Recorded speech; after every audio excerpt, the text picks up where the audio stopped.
Good morning, good afternoon, and good evening. Depending where you are watching me from, I still remain your brother Igbo TV. Onyamino Gamwa got Omune Becha. Onyenjime Makawe Betata Mathias. Onyenjimakawe Betata Mathias. Mathias away eventually why biko. Anum ki de right up get I go see video get a wunyegi. De right up se no for Ekwensu nanya. Ijure ndo mwade ban. Easily. No for Ekwensu nanya. Iti the picture the picture wunyegi. When I just in the madu came a kaiwa. Iya ijure ai kaim chokansagi. Mathias afro Ekwensu nanya. Iwe ke fu Ekwensu nanya go Mathias. Mu hafu ya nanya. I'm not surprised now Ekwensu nanya go. I'm not surprised. Makani magwande mmadu. Obro ifa na afu kande mmadu na-eme. Before now, I'm no Ekwensu ga na-enye go. I know. Even we buputere ambulance is here. Ambulance wa do na mafu kwazi ya kita. Mgbe iwepụtara ambulance ahụ video karịrị nke ebe a ị na-ajụ ndị mmadụ ambulance ahụ ibupụtara isi iji ga na-ebu ndị mmadụ na kemisi ahụ rụrụ nke esi enwe onye nwere casualty ka ewere ya buru ya na ambulance ahụ anụ m ka ị na-ekwu na ọnwụ na ambulance ahụ mpụta na ife ị ga-ede ahụ 666. I'm not surprised, meaning antichrist. Mathias wee kwere nwayọ ife mbịa ka mbịa saa gị maka ajụjụ jụrụ ndị mmadụ afọ post ahụ sị ka mbịa jụọ gị Mathias ọsọ gị nwa laikiri Ekwensu mmụọ wee budo TV a laikiri Ekwensu mmiri ezinụlọ m mana ofu ihe chọrọ ka ime ka ị mata ahụ ọ dịsi nwaanyị na-ekwu Ekwensu wee asị m Jizọs wụ nsị anyụ na anyụ shọt ebere gị na-emere m Jizọs wụ nsị anyụ na anyụ Jizọs wụ nke a na-akpọ Jizọs ọsọ tọtnem ọ wụ ofu ihe chọrọ egwe ọ kwado mgbe a mụrụ nwa ka nwa dị eto iwe ike na-asị onwe ife na-emenụ gaa detuo ife ọkwa ma ife ga-eme mana ofu ihe chọrọ ịgwa gị tata wụ ifuru ọmarịcha nwaanyị anyị were tinye ebe a nwunye gị eziokwu na ọ ga-anọ ebe ị nọ mana mandị feti gị na-ewere ike ma ya kwara ofu iwọchị ọ dịsi nwaanyị na-akpọ Chineke iyi ifeara ka daga erepụta mee vidio biko onwe ihe ọnwụ na ị na-ekwu ya n'isi onwe gị na ngwa ahụ ị na-alụ asị nwunye gị nwekwara ụmụnne ngwa ahụ ị na-alụ asị nwunye gị nwere ụmụnne na ha cha nwere feti ha nwere ebe ha si bido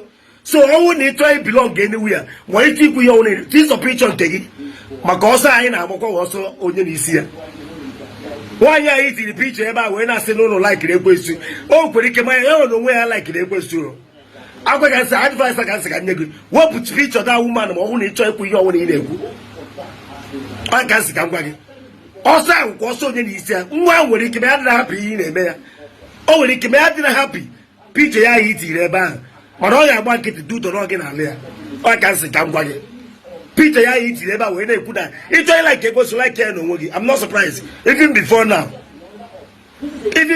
ana m watch all your video ihe niile ị na-ekwu.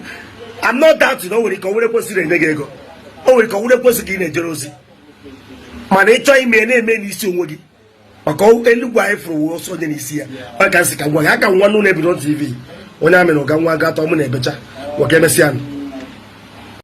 Okay, share this video. It is very important. Let us now agree. Namu putao now na Jesus Christ is to fake.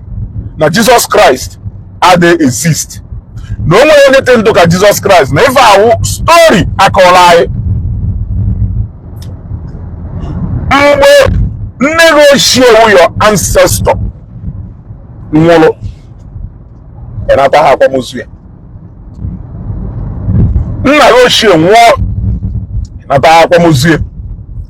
Your uncle, your auntie, your relatives, and your ancestors.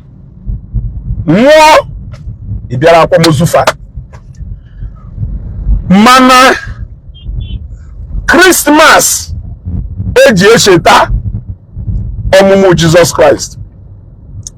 Oh, well, a lot of ndị kwunu ibe rume birthday o nwere onye n'ime hiti laro mana Christmas eji echeta ọmụmụ Jesus Christ ahụ ị na-asị na fake ka ọwụ ịgba tiketi si obodo oyiwo batara Nigeria isi Lagos natawa isi Meduguri natawa isi Lagos batawa idoziwe belu ime preparation ịgbawa mekadika ikekwe ka kịta na echi niile Mathias anago Enugu be ha ije celebrate ọmụmụ Jesus Christ ọ sị no fake na ọ dụghọrọ ka m na-akwado Christmas ka ị na-akwado ka m na-eme preparation ka ị na-eme ka m na-ana ka ị na-ana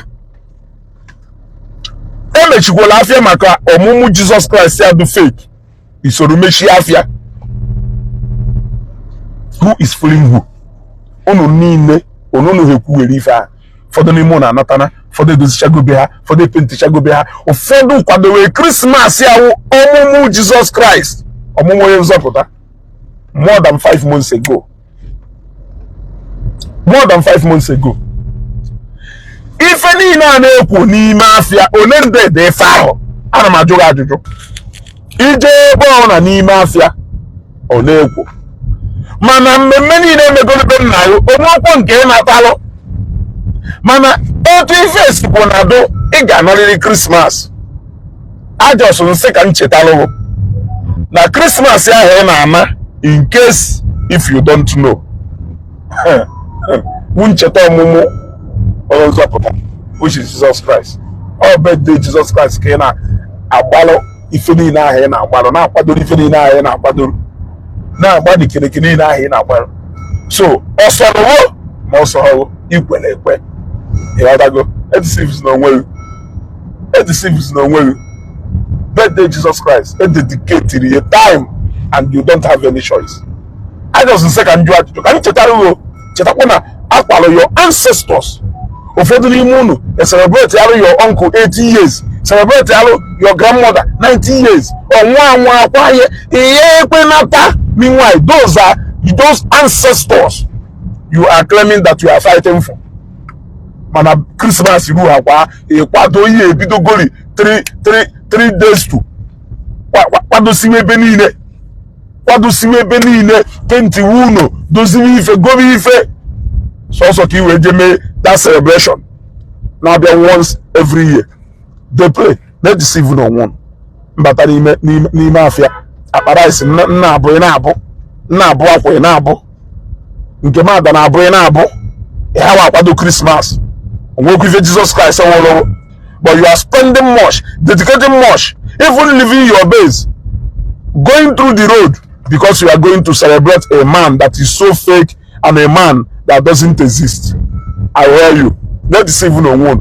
I'm na Mathias ya analuona.